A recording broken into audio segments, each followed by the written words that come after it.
is me, Irish Stew, the man, not the dish, and my buddy Freaky Lee Burton. Easy, Denver.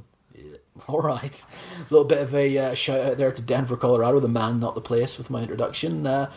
But we're here for another edition of the show, and it's the first person that we've ever had who's graduated from the My Name Is shows that we do, the website exclusive shows, to a full Women of Wrestling podcast. It's an evolutionary jump as well, because it skips past the Fight Like a Girl series. Because we've got them on little steps, you see. Yeah. But no, yeah, I'm really pleased to see this, because we're going to be talking to Amazon, the female predator, Aisha Ray. She's got a number of names these days. But you know her. I mean, you'll have seen her hopefully wrestling in Japan and Australia and the UK. And, Aisha's someone I've known for quite a few years. And it's really nice to see her having such a great year last year and getting to win the Artist of Stardom Trios tag titles as well. Yeah, and that comes after her first trip to Stardom, where she went unbeaten, which is a pretty impressive beginning for someone who is, a relative unknown there. Yeah, absolutely. So we're going to be talking to her coming up later in the show. But let's have a little bit of a chit-chat about what else is going on in the women's wrestling world this week. And, let's start with the knee drop heard around the world. Oh, God. As Oksana decided to try and insert her patella into the orbital bone of poor Naomi. I don't know what she was thinking. I think she might have thought she was in the shoot for a moment. I don't know, but I mean, she obviously wasn't trying to hurt the girl. But no, of course. It was, that's that. But it was clearly pretty reckless. Yeah, it wasn't an advisable move to be done there, and I think it's one of those ones that in your mind you're thinking, "Yep, this will look realistic." The thing is, we've seen people, both male and female, for years do the sunset flip spot where they get stuck underneath the person. I've never seen anybody drop a knee like that. So it's not like necessarily Oksana was trying to emulate something else she'd seen. It was a weird choice of move, and maybe that's why it was done. Well, because it was different. Yeah, nobody's seen this before. This will look great. I have no great problem with trying something different as long as it's able to be performed safely. And I guess obviously they thought she could, and she thought she could, and Naomi thought she could, but it just turned out that on the show in front of the viewership of Raw worldwide, Naomi almost had her eye pop out. Have you seen the picture? I have seen the picture. Yes. My God. Yes. And more to the point, after the knee was dropped, and it was fairly clear. I mean, I was still awake watching Raw at the time when it happened, and it was clear immediately that she was hurt, and she still got up and finished the match, which included a split-legged moonsault to win, for which she's received quite a lot of praise. So I've heard. Well, she won some plaudits for actually finishing the match, considering she might have had her eye. Yes, she might have had her eye hanging out. Yeah, this is the Women's Wrestling 2014 equivalent of Stan Hansen and Vader. Yeah. Which is a crazy comparison to make, but we'll wish all the best to Naomi, aka Trinity Fatu, I guess we'll call her as well, now that she got married recently as well. And please let us not see that knee drop ever again. No. Nobody think I can make that work. Yeah. That's now retired as a move. But it was a shame, and it looks like Naomi's going to be going after AJ next for the Divas Championship. I imagine it's a fairly good chance that as long as nothing complicates itself with her eyeball, I imagine that Naomi versus AJ Lee is going to be a match for the next pay-per-view, or I guess the last pay-per-view, which is Elimination Chamber. Yeah, I'm okay with that. I'm okay with that match because, I'm not saying that Naomi's the best wrestler in the world. She's hugely spectacular to watch in the ring because she's got really athletic skills and stuff. But they did have a good match on NXT Season 3, if you can believe that. They did. That's true. I remember that, yeah. It was really entertaining to watch. And yes, it wasn't exactly, as far as psychology goes, the best match in the world. But it was fun to watch, and I enjoyed it. And if you could do something like that again, fair play. Yeah. We're in the position now where AJ's beating everybody, and she's kind of going around everybody for a second turnaround now, because Naomi's already had a pay-per-view title match against AJ as well, and lost. Well, it was a 4-way. Yeah, I guess. But, it's another opportunity now, and I don't know. I'm not sure whether Naomi's likely to win the belt at this point or not. I mean, I've bet against AJ numerous times. And I'm done betting against AJ. She keeps holding on to the belt. So, I don't know. Me personally, I'm still waiting for that. I'm still waiting for that pay-per-view where Brie Bella and Daniel Bryan can win their respective titles on the same night. So, I kind of personally hope that she holds on to the belt and drops it to Brie on whatever night that Bryan becomes the WWE World Champion. But keep waiting. We'll see. Maybe WrestleMania. Who knows? Maybe. I mean, it sounds like there might be maybe a Divas title match at WrestleMania. Oh, I'm sure. I'd like to hope so. Anyway, it'd be nice. There hasn't been one in about a million years. Yeah. Raw this week also saw the debuts, I guess, of two more female talents coming up from NXT. Emma made her, I guess we can call it her in-ring debut. It's not really her in-ring debut as far as a wrestling match, but it was a dance-off with Summer Rae. Yeah, the two of them kind of have this thing going on in NXT as well, and there's been the Fandango and Summer Rae versus Santino and Emma match, which you have to seek out if you haven't seen it. It's great. You made me watch that. You know, because sometimes I get behind in NXT, and you kept going on about this mixed tag match that I had to see, this mixed tag match that I had to go and check out. It was rather good. I did enjoy it. It was funny. It was a good comedy match. Yeah. So and, I assume that they're going to go that way in WWE as well. Although I think Santino still has an injury, so he may just be Emma's hype man for a little while. Yeah, he may be on the outside. Yeah. But let's be honest. I mean, Emma's first appearance didn't exactly go to plan in that no one really got what she was trying to do. But the key to what's going to happen here is they can't give up on her after 1 week. They've got to keep trying it for a few weeks and see if it catches on. It may catch on, it may not, but you got to keep trying at least for now. It might be a gimmick that kind of works in a smaller, more intimate environment and may not necessarily transfer well to arenas. But imagine if it does transfer to this arena and you get thousands and thousands of people doing Emma's dance. It's going to look awesome. Yeah, I guess. I mean, people are willing to do the Fandango, so they may be willing to do the Emma. But the thing about Emma's gimmick in NXT is it kind of progressively got to that point where she did the dancing. I mean, she did the thing for a little while where she was like the clumsy girl, where she couldn't quite skin the cat into the ring without falling on her ass and slipping off the apron. Yeah, exactly. I mean, I don't know what the original reason for that gimmick was, but she kind of had this I'm the awkward girl type gimmick, and that's kind of where the awkward dance thing came out of, and it kind of became an organic thing, whereas they brought her up to the main roster fully formed with this weird dance, and I don't think anyone quite gets it yet. No, but I don't think a lot of people got it originally in NXT in the beginning. So you've got to introduce this character all over again and not assume that people are watching NXT, because in America, unless you're on your computer, you're not. Yeah, exactly. Also debuting on Raw, albeit in a pre-taped promo, but still interesting to see her brought up, is Lana with Alexander Rusev. I mean, you kind of knew that was coming, considering Rusev was in the Royal Rumble. That's her place as well as the spokeswoman for the Bulgarian Brute.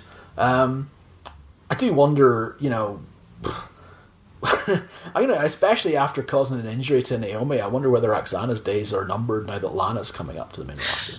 Well, I did write that bunch of fives on the website a couple of weeks ago now, where I said that pretty much the same thing. Is like, if you've got one Eastern European woman, and yeah, fair enough, Oksana's from Lithuania, and Lana's got the Russian thing, and Alexander Rusev is from Bulgaria. But it's like, let's be honest, when you get the sort of Baltic countries, they kind of all mesh into each other if you're not really paying that much attention. Even though they are individual ones, you kind of you can separate. But sometimes you can't separate one from the other. I love the fact that you're being very careful not to offend any of our Lithuanian listeners. I love Lithuania. It's a fabulous country. Hey, dude, we've got listeners all over the world. I mean, lovely fish. We get statistics from websites that tells us where people are downloading these shows, and the weird countries and places that you would never expect would listen to us talking about professional wrestling somehow download us anyway. I'd like to say hi to everybody in both China and Iran right now. Yeah, China's a big market for us, you know? So we're a growth industry. We really are. We really are.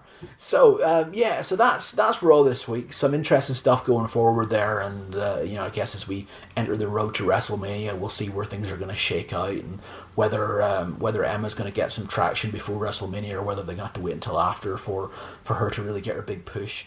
We've got the big NXT live event coming up that's going to be live on the network as well, which is going to be Paige defending the NXT Women's Championship against Emma as well. Don't forget about that. Yeah, I kind of don't know how that's going to go, because there's pros and cons to winning or losing that match. You could have the situation where whoever ends up with the championship after the show will be the person who ends up in NXT for a longer time. Exactly. Now, it might be great for Paige to get that win on NXT, because it cements her as the champion, gets her over with a victory and everything like that. But then you kind of think, well, Emma's already on WWE TV anyway. Yeah. So that's coming up after the launch of the network, which is in, I think, less than 3 weeks now. If you're in America, that is, of course.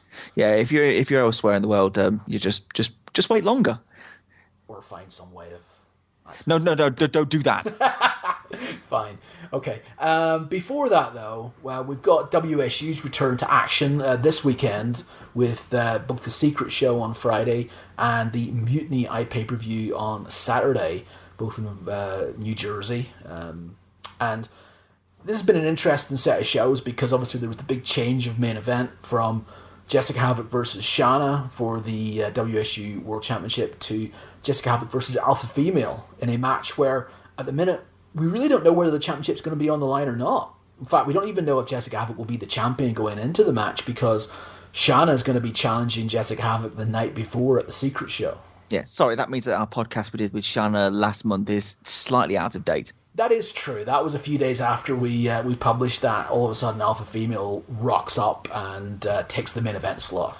Yeah, but the match is still going ahead. It's just been bumped forward 24 hours. But I can't tell you who I think's going to win that. And this is actually quite interesting in the fact that I can't be so totally confident that Havoc's going to win. No, absolutely not. I mean, I think there was a good chance that Shanna might win the championship. Whether the fact that it's been moved to the Secret Show rather than the pay-per-view makes that more or less likely, I don't know at this point. And like I said, with Alpha Female, I'm not sure whether the championship's going to be on the line or not. It's not been advertised by WSU as anything other than an international dream match. So that suggests that the title will not be on the line regardless of the situation. But, we'll see on that one. Yeah, the thing is, even if, for whatever reason, Havoc is not the champion going into the match against Alpha Female, it's not exactly going to harm the draw of that match. No, it's not. I mean, and that's not meaning to be disrespectful, particularly to the WSU World Championship or the, what that represents. But people just want to see Havoc and Alpha Female go at it. That's certainly the belief from WSU, is that this is a match that people are willing to see. Well, it's Alpha's US debut, so this match can't have happened anywhere else before. Yeah. It's brand new and fresh, and especially in wrestling, sometimes it's quite difficult to have an interesting, high-impact, brand new match, and we've got one right here. Yeah, Alpha Female as well. You don't know if she'll ever be back as well. I mean, I'm sure WSU would love to have her back, but she's just been in TNA this past week in some of the tapings. You're going to see her on TV over the next few weeks on Impact Wrestling. She's obviously wrestling in Japan quite a lot as well. She's still a title holder over there as well, as far as I know. So Alpha's got a lot on her plate. She might not be back anytime soon. So this is maybe a first time, last time, only time situation. Once in a lifetime, to use the WWE expression. I was kind of going for Lawrence Taylor at WrestleMania 11. Fine, that's a certain vintage. Yes. Quick run down the rest of the matches on the show. Shanna will be on the show regardless of whether she's a champion or not. She will be tagging up with Chris Dickinson, taking on Candice LeRae and Joey Ryan in a match which is a Queen and King of the Ring qualifier. I believe Queen and King of the Ring is going to be the next WSU iPay-per-view after this one. It was in, I think, June last year that there was a Queen and King of the Ring, or was it May? I want to think June sounds about right, but we'll confirm that closer to the time. Obviously, WSU tag team title match, a match that's been a year in the making for various reasons, as Allysin Kay and Sassy Steffi defend their titles against Kimberly and Annie Social. Yeah, also the other title match that we've got on the card is Marty Bell putting the Spirit title on the line against Isabel Swainer Mask. Swainer won the Uncensored Rumble last year. Yeah, title versus Mask in that match. We've also got a match to determine the next number one contender to the WSU World title between Lufisto and Athena. That's one of the things we said about WSU before, is that they had a logjam at the top of the card with lots of people claiming to be number one contenders. So they're starting to whittle those down now and determine who the proper number one contender is going to be. It's going to be Athena's return as well to WSU. I mean, she should have had a title match last year, and due to injury on the first ever Secret show, she never got it. Yeah, Lufisto was also meant to have a title match against Havoc, but she got injured with... Exploded. Yes, her kneecap exploded, and she discusses that in length in a previous Women of Wrestling podcast as well. Yeah. Mickey Knuckles versus Jules Malone in a match which I'm very interested to see. Uncensored rules. Now, Jules Malone, I don't know whether a lot of people who are listening to this know it or not, but, she fancies herself as a deathmatch competitor. She wrestles for Death Proof Wrestling up in Canada. She's not averse to getting down and dirty in a match, and she's going to have to against Mickey Knuckles. You wouldn't expect it as someone who kind of has the outward appearance of Jules Malone, though, would you? You wouldn't. But I guess that's what makes it interesting. I guess she's like the hardcore princess. And she's going to take on, I guess, the old school hardcore queen. Veda Scott and Jenny Rose are going to have a match. And there's another few talents that have yet to have matches announced. Hanaya is going to be on the show. Nevaeh will be on the show. Christina Von Eerie will be on the show. So they will find out what's happening with those. But then there's also one match that's on the show which, if you're not in the building, you're not going to see. God damn it. Yeah, I know you're disappointed about this. It's Barbie Hayden against Santana Garrett for Hayden's newly won NWA World Women's Championship. Yes. Big fan of Barbie Hayden. Talked to Barbie Hayden just a couple of weeks ago after her NWA World Women's title win. Looks like 2014 is going to be her year. I mean, she's got a lot coming up to be happy about. She's riding on the crest of a wave. It's just a real shame for anybody watching an iPay-per-view that you don't get to see this match. And the reason why? Yeah, Santana Garrett. She's going to have an impact in TNA, hopefully. Yes, that's the reason that she's can't be on the actual iPay-per-view broadcast. Yes. Still could be at the show. So if you're there, are you going to be in Voorhees, New Jersey to see this match? You are wonderful, wonderful, blessed people. Yes. Yeah, no, I'm bummed about that one, but I understand why it's the case. So hopefully we'll at least get a few responses from people who are there about how that match went down. Let's hope so. But you're going to be watching the show, aren't you? Yes, it will be.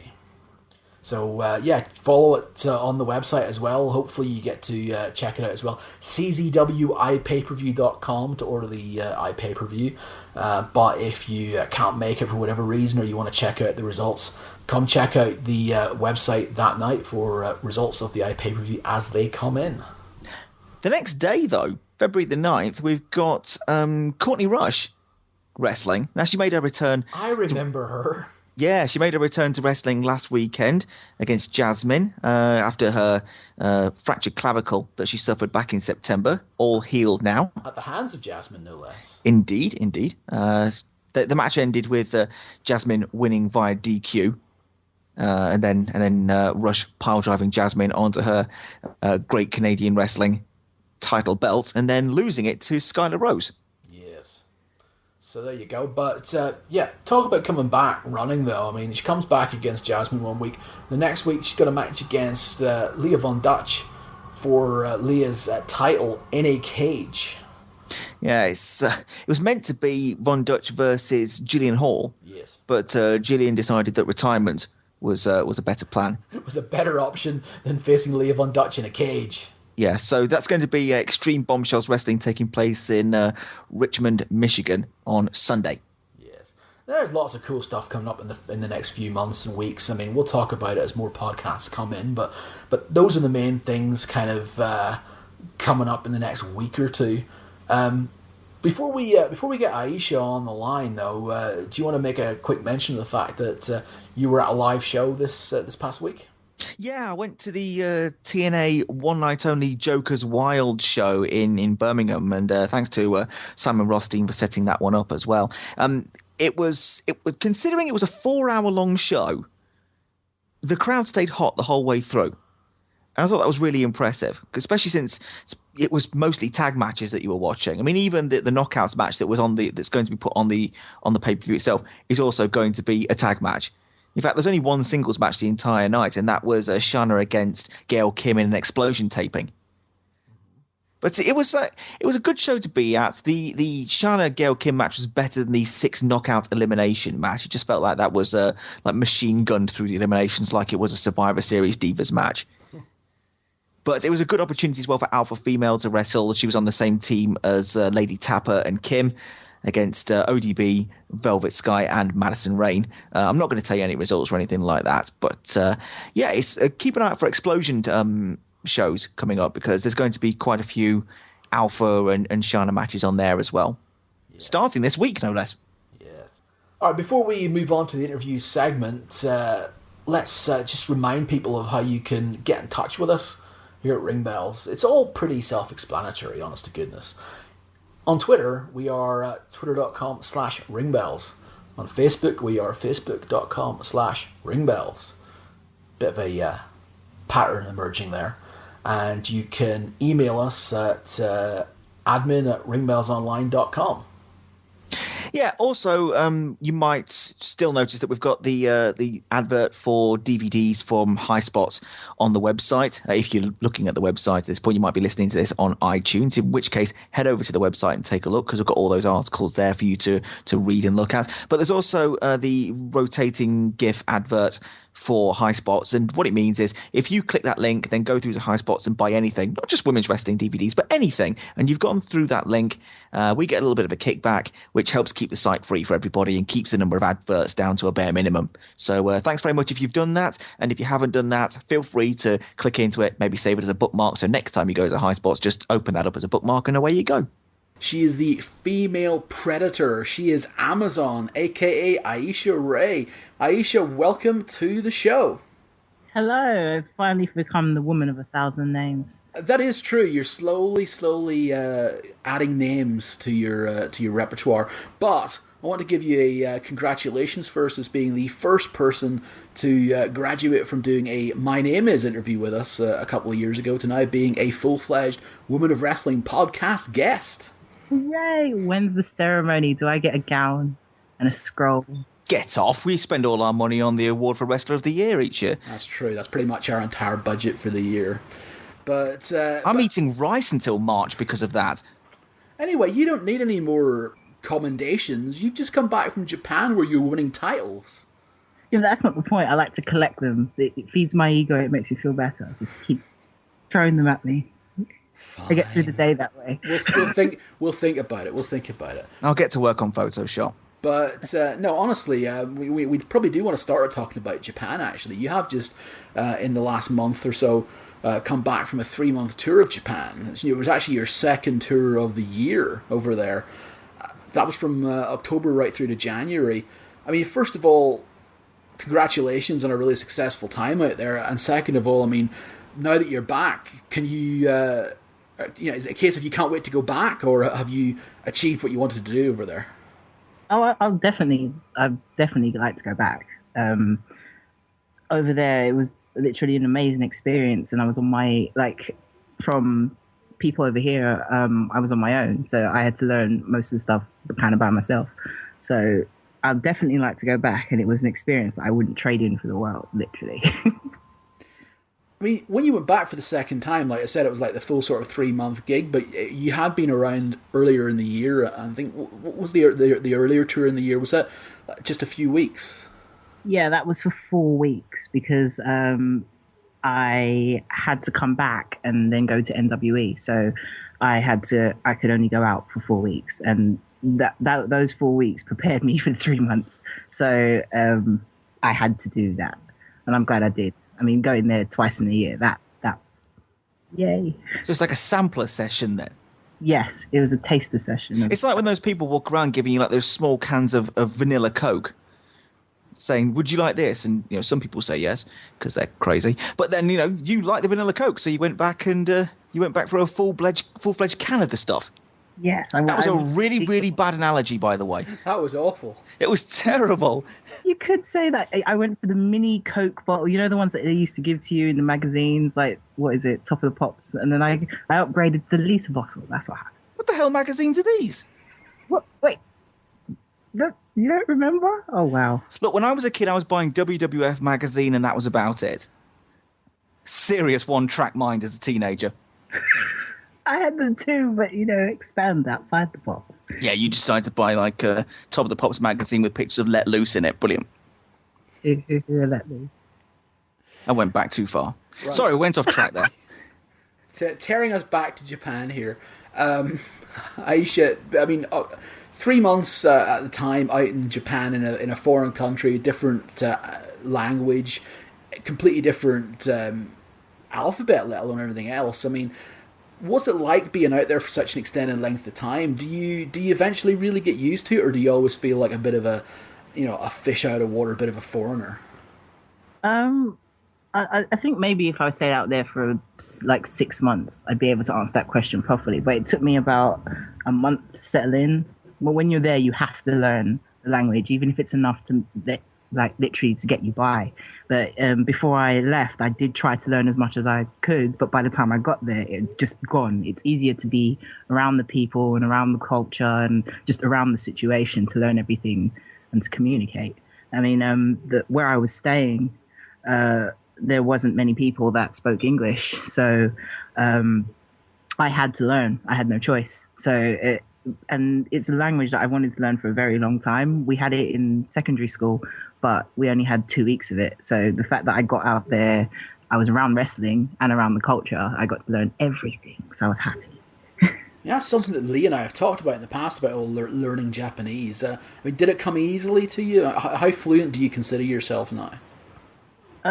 Still very beginner level. I mean, I know as much as the people around wrestling and apps on my phone and books taught me, but in order to be very fluent with it, I'd have to be there for a lot longer.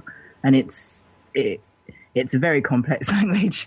So I try and keep on with the studying because I do love Japan and I love the culture. So it's a new thing. Are you concerned you're going to lose a bit of it though while you're back in the UK? Because it's that kind of use it or lose it thing when it comes to languages. Yeah, I'll probably lose the flow of things and responding in the right ways with the right accent and everything. But I'm trying as much. I've got books around me. I've got apps on my phone. I've got things that I listened to since I left. I'm still carrying it on here. So when I go back, at least it looks like I tried. When would you be looking at going back then? I mean, would you be looking to do another 3 months at some point this year? Of course, I'd like to stay out there longer. If I just need to get used to it, being away for so long. And I'd like to have an extended time out there as well, but time will tell. Is it a case of all the Japanese that you learn is like very much geared around the whole wrestling business, so that if you went out in general conversation you probably wouldn't have a clue what's going on, but you're fairly fluent in a dojo, for example? Yeah, well, not fluent, but I can communicate enough to have people understand me. So I'd probably have to learn more than the whole wrestling lingo of Japanese and in reality world. I mean, it's not really near the same, but I kind of think about my my Spanish language is all based around lucha libre terms. I know, as long as I'm speaking about lucha libre, I know enough Spanish. But if you took me out in Spain or in Mexico and said, survive, I wouldn't have a clue what's going on. So we can't drive you out in a bus in the middle of Madrid. No, please don't. No. So yeah, I mean, look, while you were out there, I mean, you were training, but you were also wrestling shows as well. Stardom would have been the place that you would have considered, I guess, your home base for the time you were out there. Would that be fair? Yeah. And you also wrestled for Wrestle One as well. Wrestle One and Sendai Girls, you can't forget. And Sendai Girls, yeah, of course, because you got to work with Mika Satomura. Yes, I did. And how was that? I didn't. We didn't wrestle in a match together. I was working for her, so so it's just being around her and knowledge and getting feedback and advice was, that's the first step there for me. So that put a smile on my face. It was awesome for you being out there because I'm a big fan of Japanese wrestling and I see pictures that you put up on your Facebook and your personal Facebook and stuff of people you've met out there, and I remember at one point saying, wouldn't it be awesome if you could meet Yoshihiro Takayama? And then about 3 days later there was a picture of you and Yoshihiro Takayama. I was like, here you go, that's just for you. And I was like, this is the best thing ever. I'm so pleased. I'm going to share that picture out with people so that they can check it out. It's so cool. But I mean, of the people that you got to meet out there, either be they Joshi wrestlers or be they male wrestlers, was there anybody that you sort of thought, oh God, I mean, now I'm kind of a little bit starstruck? I can't pick out one single person. I was literally like that for everyone. Really? It was saying hello and having people go, no, it's okay, go. I'm like, hi. But to be honest, it was like that for everyone. That's the aura that's they had the around great Muta, for example, Oh, that was... my brain, it was thunderstorms in my brain. I couldn't think straight, yeah. And you got to work for him on 5 Wrestle One shows. No, there were 5 straight matches against Hiroya Matsumoto. Yes, it was like a running tournament. It was fun. It was 7 days on a bus, 5 straight matches from one side of Japan to the other, and then the week later I went to Sendai. So I went literally from the bottom of Japan all the way to the top. So that's cool. How do you feel about wrestling Hiroya on a sort of very, very truncated basis like that? I mean, you had a very, very rapid series of matches. Did you feel them improving as they went along? Get better by the time you got to match 5. You're thinking, yes, we're really good at this now. Yeah, because it's a different. I mean, the international wrestling world of languages and showing things is international. I mean, you can have a match with people from different countries just around what you know about wrestling. But in terms of working with somebody, they improve as the matches go along. And the feud continued over into Stardom when we had Tawashi matches that hurt. Ouchie. I mean, I still had one of those. Yeah? Yeah, I found one in my hair when I was walking out, and I kept it. It's mine now. Speaking of Stardom, I mean, Stardom's where you had the success of winning the Hardest of Stardom Trios tag titles with Alpha Female and Kyoko Kimura. I mean, again, talk to me about that. That was in Kurikan Hall, I think, wasn't it? Yes, that was my second time in Kurikan Hall.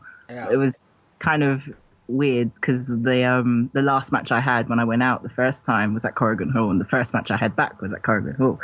So it was kind of like, I'm home. But winning those titles, as everyone probably saw the pictures, I held that belt within my grasp and in my teeth. It wasn't going anywhere for a while. And then... I saw that match, and it's cool. I mean, and I think we'll probably spin off from another sort of line of questioning from this because, I mean, there was you and Alpha Female who are both, big, tall women and a bunch of really short Japanese women. I mean, I think there was one point where you were in there and it was Koro Yunayama, who's, I mean, really, really short, and she was like between you and Alpha Female. And the sort of just dynamic of seeing her in the middle trying to fight her way out of these two massive women was pretty cool. Yeah, I mean, in my head, it was more like, don't laugh. It's not right now, don't laugh. But even when I watched it back, I was like, wow, that's quite a difference. Yeah. I mean, she is really, really short. But I mean, in general, and that's what I kind of was talking about spinning off into another line of questioning, and that is, I mean, you are a tall woman, and Alpha's a tall woman as well. I mean, you two must stick out a lot just walking around Japan.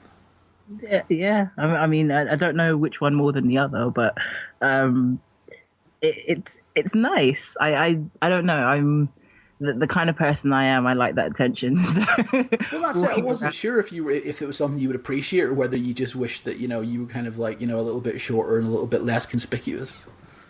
Sometimes I like to crawl into a dark hole and disappear into the world, but there are times where people walking up to you and that fanfare, it's nice at times. But yeah. I mean, do you get treated like a star when you're out there?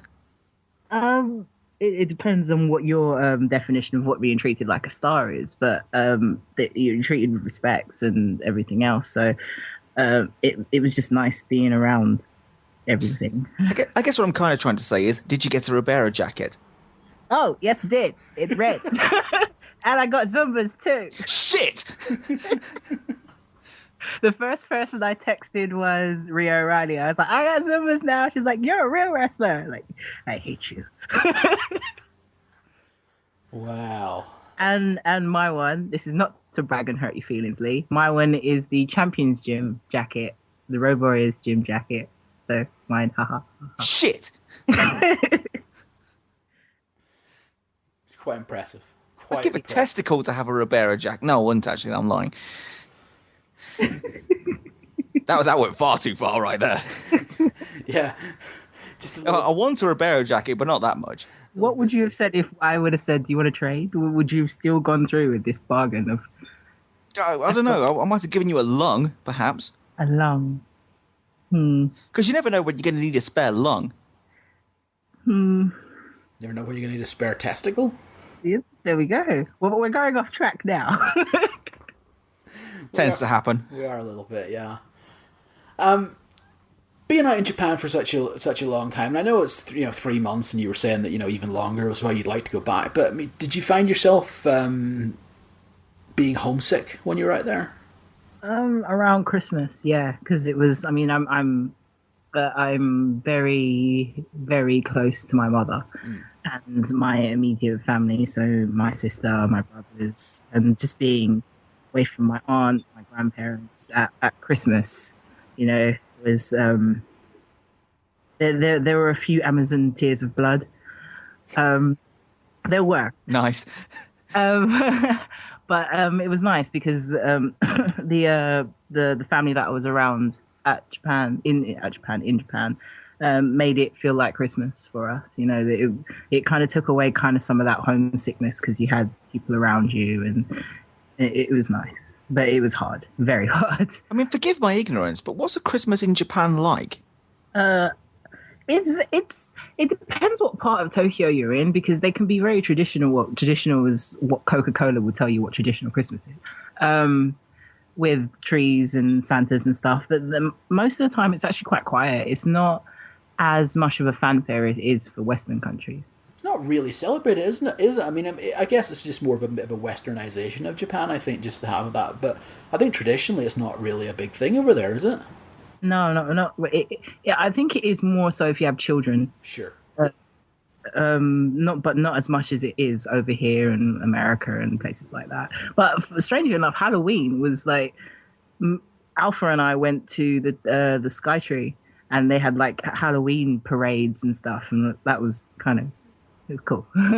That was that to see Halloween celebrated, but Christmas. Yeah, strange.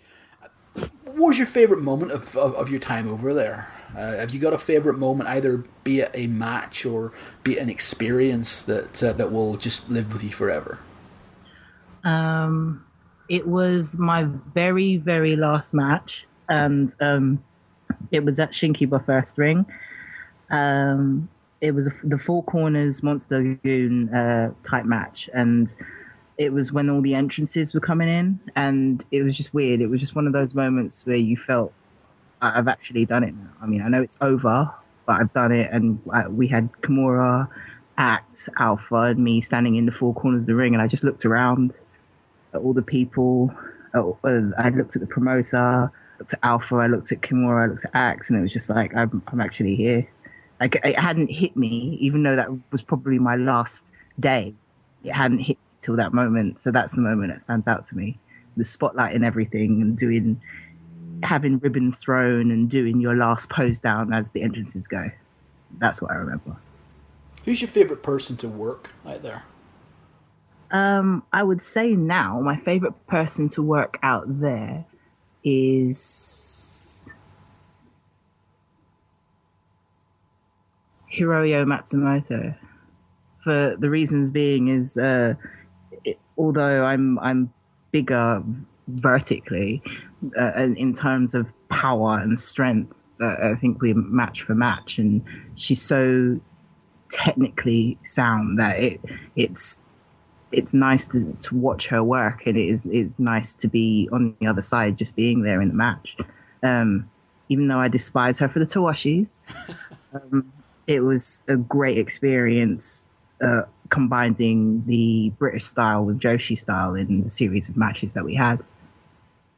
Yeah, it's really cool being able to talk to you about stuff like this, being able to talk about wrestling in Korakuen Hall and making it in Japan and winning titles there and so on. Because, I mean, I feel like I've known you for quite a few years. I mean, I was trying to think earlier on when I first met you, and it was probably like... You saw me go from a catsuit to shorts. I kind of want to say it was like, must have been like 2008 or something. It was probably the first time I ever saw you. I mean, that was probably around WAW or HEW around that time. I mean, I think a lot of people probably think of you as a WAW product, but you go back even further than that, and you started originally with LDN wrestling and Justin Richards as trainee. Yes, I did. I originally started with Justin. I mean, I know you've got a hell of a lot of respect for Justin, as in fact does everybody that knows him, really. But, I mean, tell us about starting training and what Justin means as far as being your trainer. For me, I always hold Justin in a special place in my heart. I'm even making the sign as we speak. Because he had so much belief and so much drive and so much determination to literally pick up a bunch of... We were a mess of trainees and turn them into wrestlers. And he did as much as he could for the time that he had. I mean, he made me learn as much about hard work as I could. He made me feel that giving up, it's not an option if you want it that badly. I mean, I've done warm-ups with him where I literally passed out and people say it was a side bump. And I'm like, yeah, I don't remember. But Justin is the person that fought for my first match. If it wasn't for him, I wouldn't have had my first match. And, you know, to this day, I message him after shows and after matches, whether it's, oh, I can't do it, or yay. He will always be a part of my life, of my wrestling career. I mean, I've even said that I will have the moment, the Jose Lothario moment where Mania, it will be Justin that walks me down to that ring. with the whistle and the hat. Awesome. I mean, how did you get involved in the whole wrestling gimmick to start with? I mean, what was it about wrestling? Were you a fan that decided to get involved, or how did you get into it?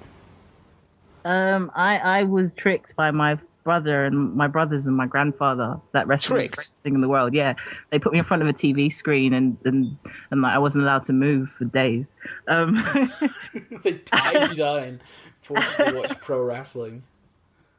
No, I just fell in love with it. Like, wrestling since I was younger, literally from the age of 5, has been the only thing that's kept my attention. I'm a qualified instrumentalist. I can play instruments, but I stopped after a while because I got bored.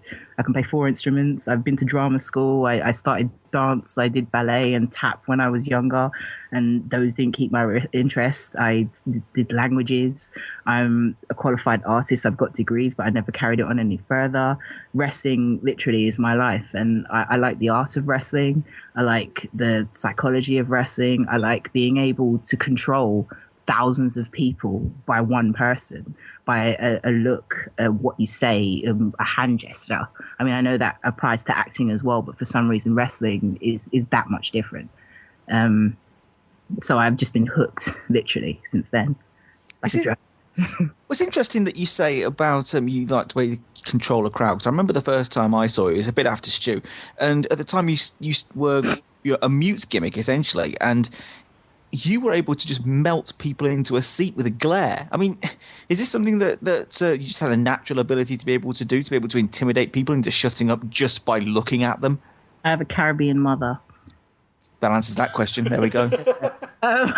No, like I said, I went to drama school. So we used to do this. I went to Identity Drama School, which is now a huge fanfare in London. And we had to do this exercise where you taped off your mouth and they put cardboards next to your ears. So literally you could just see your eyes. And you had to convey different emotions with your eyes, but pull a funny face, but people couldn't see. And they had to guess what emotion you were doing, and you weren't allowed to leave a session until you got it right sometimes. So that just comes from years of practice and my mother.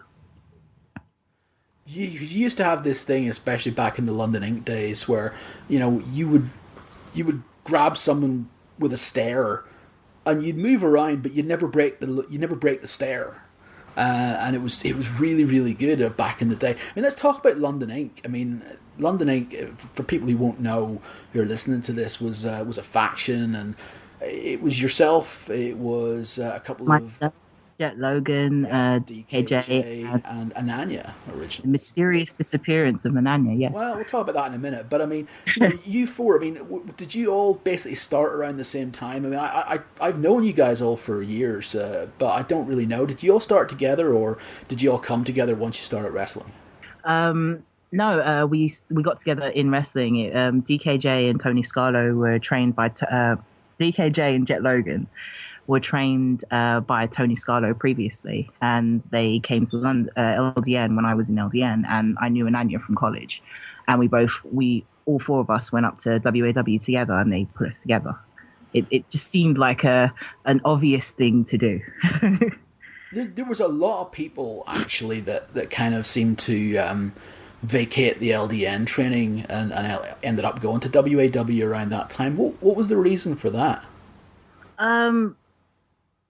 By the book. No, the reason for that was, I think it's just natural progression. I mean, we're all in this business to learn as much as we can, and by as many people as possible. I mean, you get stale learning the same things over and over again. So it's just natural progression to move from place to place to just get as much experience as humanly possible, really. Okay, so you guys all sort of came together in an LDN, but it was WAW that kind of put you all together as a group. Then, is that right?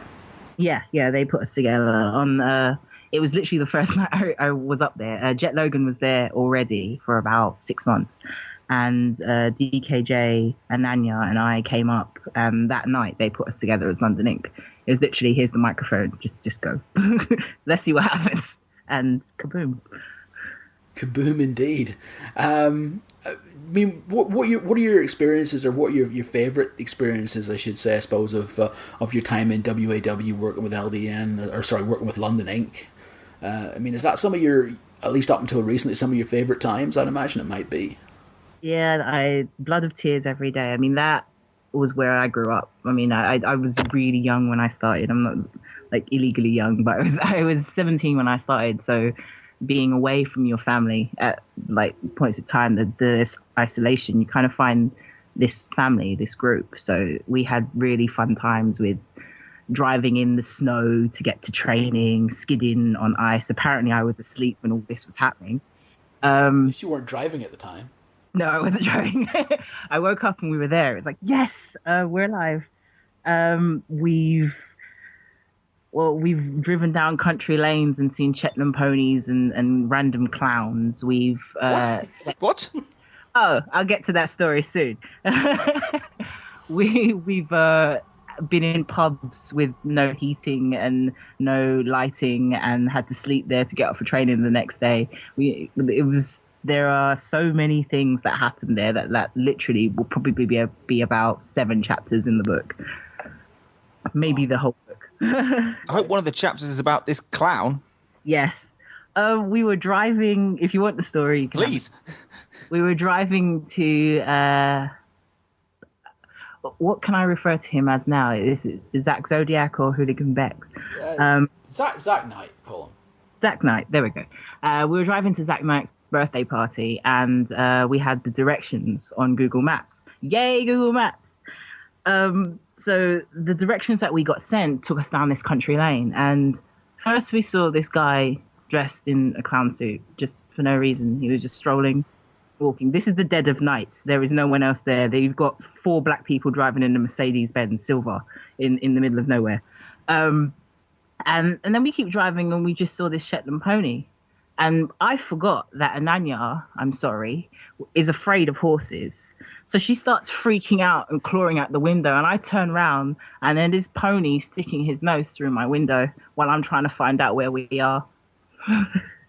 So there's been some fun journeys. That clown thing's the most incongruous thing in the known world. Yeah, it happens. It happens. It's almost certainly a serial killer. You realise this, right? I don't know. I don't know what he was. I just wanted to get away. It was one of those dark country roads that you see in like Texas Chainsaw Massacre, and I was just in fear of my life the whole time. This is the reason why so many wrestlers crash their cars. Norfolk Chainsaw Massacre. Yes, there we go. The Norfolk Chainsaw Massacre. I can imagine that. So, you and Ananya then worked as kind of like dual valets or managers, I guess, for DKJ and Jet Logan for a while before you guys started to wrestle. And I suppose you both kind of broke in as a tag team, really. You and Ananya did a lot of tag stuff together. Yeah. I mean, getting into the ring eventually and debuting and wrestling, I mean, you were working, I guess, a lot with Saraya Knight at that point and Brittany Knight as well, who's now Paige in NXT. I mean, those would be probably the main people you'd have been breaking in against, right? Yeah, that's right. I mean, that must have been a hell of a way to break in. I mean, you've seen the infamous suspension video, so yeah, it was. It's on the website. We'll link up to it. Don't you worry. Oh God! Yeah, it was. I mean, literally, that's where that was my learning ground. I mean, I probably had maybe a year and a half on Ananya, and I'm still going now. So you can imagine how much I had to do in those matches. But everything was real. Everything was really real. It was fun though, but because you learn how far you can go, and it's nice working with a group of people that are also your friends. So it's a laugh as well as very competitive. Well, just for anybody who doesn't know about the suspension match, tell us a bit about it, because we'd be interested to get your first-hand account of what happened. Okay, what happened was, everyone said it was my fault, but it wasn't my fault. You can clearly see from the pictures that Brittany hit me first. Paige hit me first, yeah. But after the count, there was some words exchanged, and I think it was me that got angry first. I do take the blame for that. I lunged for them, both Saraya and Brittany, and Ananya got in the way, and then Ananya and Brittany started fighting, and then Saraya jumped on my back and put me in a chokehold, and bells were ringing. The men scrambled to the ring and then ran away at the same time because they were too scared to actually break it up. Both Saraya and I rolled over John Fremantle, who was standing in the middle of the ring with the microphone going, It was chaos. And then the next day, I got suspended for fight. John Fremantle, for those of you who don't know, was the promoter of Premier Promotions. It's kind of one of the oldest, if not, well, I guess maybe one of the oldest. Probably, yeah. It could be the oldest wrestling promotion in the UK. So he was underneath you guys at one point. Just he was, he was standing with the microphone trying to calm everybody down, and there you have Saraya and I just rolling at his feet. And I just honestly think he didn't know what to do. I mean, would you break that up? Well, yeah, exactly. I mean, we talk about the suspension, and this is a legit suspension. Then you guys and the Knights all got suspended from appearing on Premier shows for, what was it, like 3 months or something? Yes, it was a 90-day suspension for that's beautifully old school. But I've just got suspended from a wrestling show for being too violent. And my wages got revoked. Damn it, they did. Really? Yes. So you had that massive fight and didn't even get paid for it? No, because I got suspended. So I had to pay for it somehow. Well, It's real in Premiere. It is real in Premiere, yeah. That was Premiere. You guys did eventually go back, didn't you, and have a rematch? Yeah, we went back and we had the massive blowout rematch after 90 days. That did actually, didn't that go with, isn't that the night that Brittany and Saraya won the tag team women's titles? It may well have been vacant titles, I believe, yeah? I think so, yeah. Yeah. I mean, so we talked about the fact that you and Anya as London Inc. have been teaming up. I guess a lot of people listening to this show aren't going to have any clue who Anya is. You said that she was a friend of yours from college. She was involved in wrestling when you got involved as well. But I mean, she didn't stick with it. No, I mean, some people stay with it and some people don't. But she was a fan of wrestling. Whether or not she's still a fan now, I don't know. Whether or not she still likes wrestling now, I don't know. The last time I spoke to Ananya was the last time you guys saw her. So. Oh, really? Yeah. She just left the business and cut all ties, did she? Yeah, I traded her in. I got an O'Reilly. I have an O'Reilly. That is true. But I was curious about that because I was just wondering if Ananya sort of like sees what you're doing now and thinks, if I'd stuck with it, I could have been doing that as well. I mean that's true, and I mean hindsight's 2020, so we don't know. But if she wants to come back, she can. But I honestly don't know about her passion or drive for wrestling nowadays. No, fine. I mean, you're talking about trading her in for an O'Reilly, and it seems like a fair point for another sort of talking point that we had, and that was the fact. I mean, Lee mentioned earlier on when you were with London Inc., you essentially never spoke. And in fact, I mean, I don't know if it's fair to say that it was a mute gimmick, but essentially you were.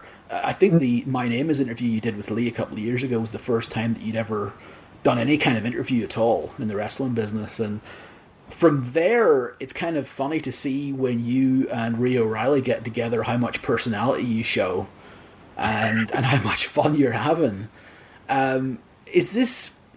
I mean, this is closer to the real Ayesha, right? Yeah, it's a lot closer. It's actually more dangerous because you can't. There's no controlling it. At least no filter. In reality, I have a filter and her name is Rhea O'Reilly. But when I'm in that ring, the filter it switches off and lets me run rain. But I have such a wonderful voice. I don't know why you keep me quiet. That is true. It is funny when you say that Rhea's your filter, because I remember this one video that you did where you were essentially calming Rhea down because she, I don't know, was cracked off her nuts on sugar or something. After watching, was it Dread 3D, and I think that just kind of shows the dynamic between the two of you, because you are proper friends. Yes, we are. And it's just nice to be able to see that translate into your gimmicks as well. Yeah, no, I mean it's a lot more comfortable working around because I know how far I can and can't go before I get a poke in the eye.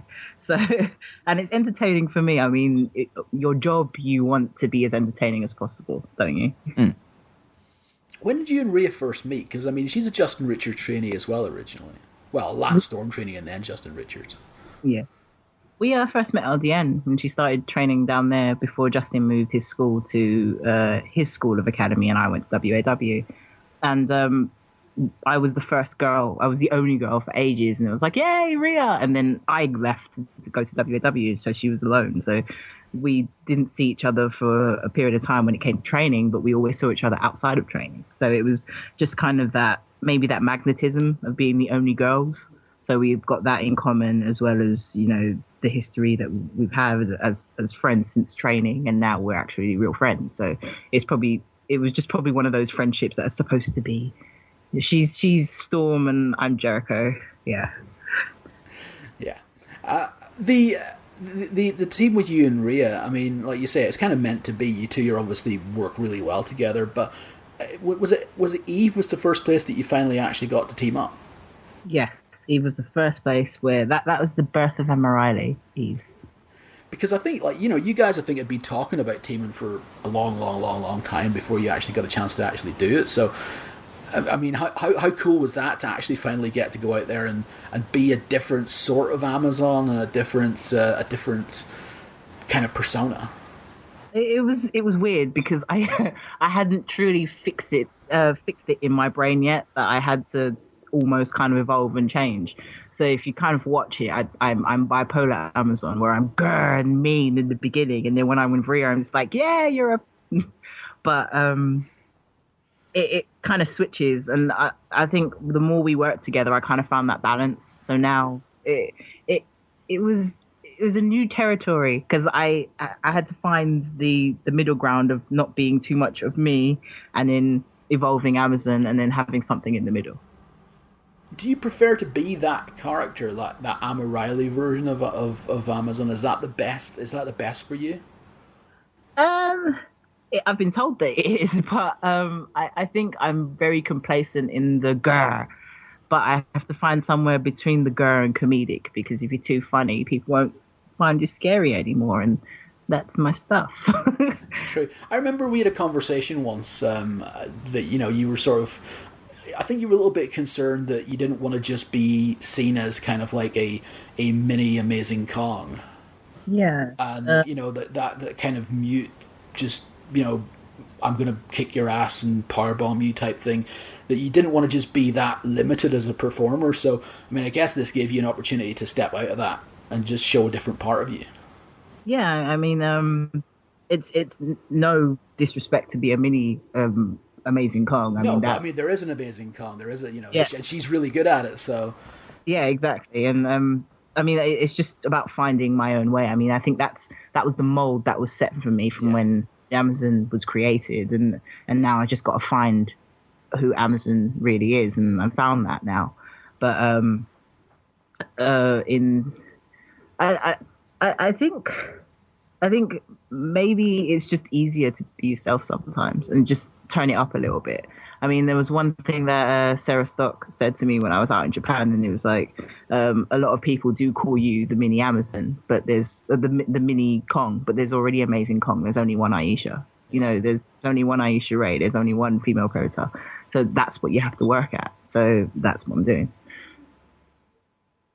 I guess we're talking about the formation of you and Rhea as a team, and it happened at the Pro Wrestling Eve Special Edition show where you were booked in the main event as well. So there was this show-long storyline where you and Rhea formed your partnership, and then she was kind of involved in the main event as well, and you were wrestling alpha female in I think it was one of the craziest brawls that I'd seen. Chaos! I was ducking car chairs. This is the thing out of nowhere. The Alpha pulls a car door out from underneath the ring, and it's like, this is the weirdest thing I've ever seen on a wrestling show. I've seen some weird stuff. You were sitting down. I was in the ring. How do you think I felt?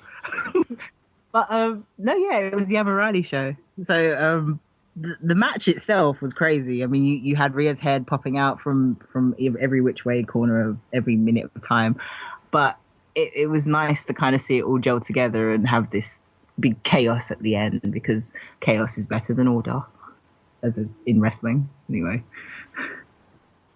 Another thing I wanted to mention was the fact that we talked a lot about Japan. It's not the only place you've wrestled internationally as well. You've also taken over Australia for a short while as well. You had a little trip over there. Talk to me about Australia. How did you enjoy your time over there? It was abbreviated. It wasn't a particularly long trip, but I mean, how did you enjoy it? 28 days of glorious fun. I have never. That was my first time away from so far.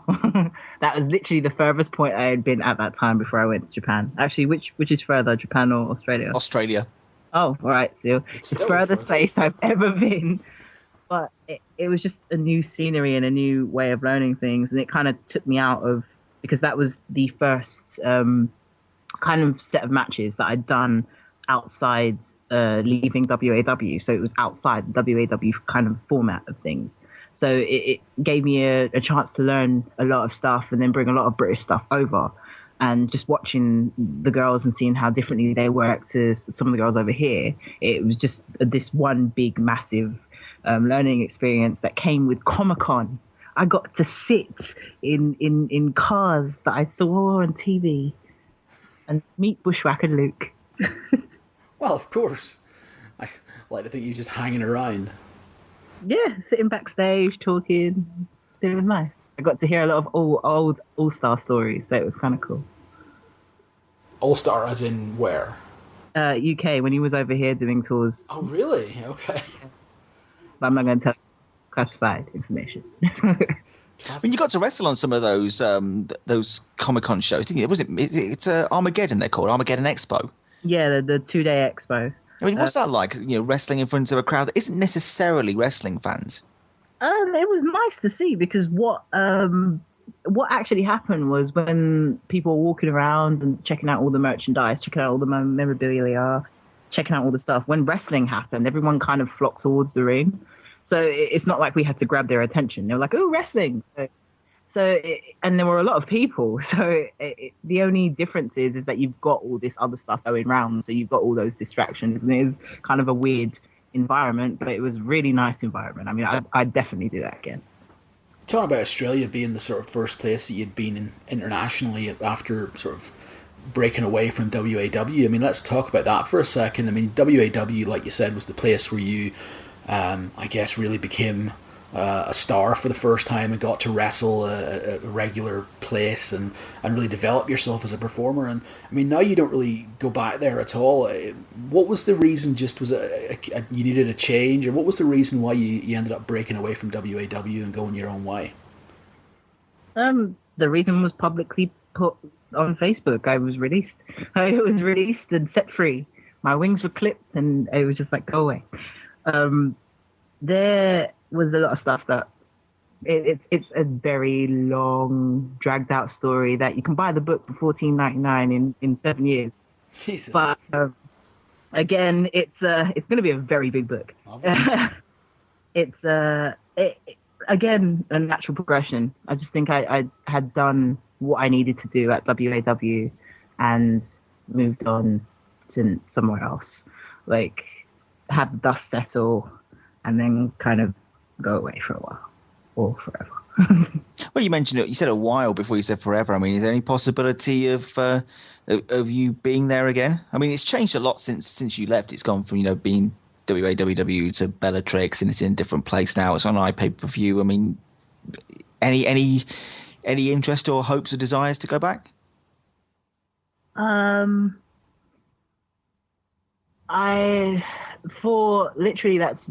are the first people that saw something in Amazon, whether you cheered or booed me, that area of people. But right now, I would say that there's a lot of things that need to be cleared before I can. And right now, the answer will be not for a while now. Fair enough. I mean, yeah. You talked about Australia. You said that, I mean, I know you've talked in the past, and I don't know if you've got any plans to go back there, but I know you did want to go back there. Japan, you've already talked about wanting to go back there. I mean, as we enter 2014 now, what are the goals? What are you setting in front of yourself this year that you want to achieve? For this year, I just want to show people what I broke away for. A lot of people would say that you've done that with Japan twice in 1 year and all these different places, but I still feel that there's a lot for me to give, and to have that big wow, halo wings ascending into the sky moment. There is a lot this year, and you can be prepared for a very big Amazon change. Okay, that sounds ominous. Very ominous. Is there anything we should be concerned about? No, you don't have to be concerned. You'll be quite delighted. You don't have to be concerned. Interesting. I mean, I know that you were announced just recently as being part of the next LCW Roses show here in the UK. That's going to be March 1st, so anybody in the UK that wants to make their way to Leicester on March 1st can go and see you wrestle there. What else have you got coming up that you can actually specifically talk about then? Right now, I can't. It's all but classified. You can check out the my Facebook page, Facebook.com/Amazon Aisha Ray, and my Twitter, which I'm getting the hang of using. I hate Twitter, but I hate Twitter. What? I do. I really like. To me, it's like I have about 1,000 things going on in my brain at one point in time. If you to pick one thing and write it down, it's just too much. No. Podcast over. Thanks for coming. That's it. Don't like there will Twitter. be mistakes. I don't. Oh well. Well, I mean, if that's it, Lee, anything else that you want to touch on before we wrap it up? No, I think the thing about it is that it's been interesting to see the evolution of somebody. I mean, this is the kind of thing that I like to watch. You know, you get the things where you see somebody and they show up on maybe WWE TV. You think, oh, this person's great, but then you kind of think, oh, I wish I'd seen that person at the start. I wish I'd seen this person progress. And it's just nice to be able to watch people go from one position, then ascend into another and evolve into something else. And it's nice to be able to track your history, Aisha. It's been fun. Thank you. It's nice to have you guys around. Penn and Teller. What? Penn and Teller. Which one's which? I don't know. I'm not going to say. I like them both. You're not quiet enough to be Teller. No, exactly. So that make me Penn. I don't see that. I can't. No. How weird. Anyway, on that bombshell, while we try and figure that shit out, once again, just thank Ayesha for taking some time, and I mean, we're glad to have checked in with you at this time in your career. I can't wait to see what these big plans you've got coming up for the year are. Hopefully, we'll be able to cover them on Ring Bells as and when they happen.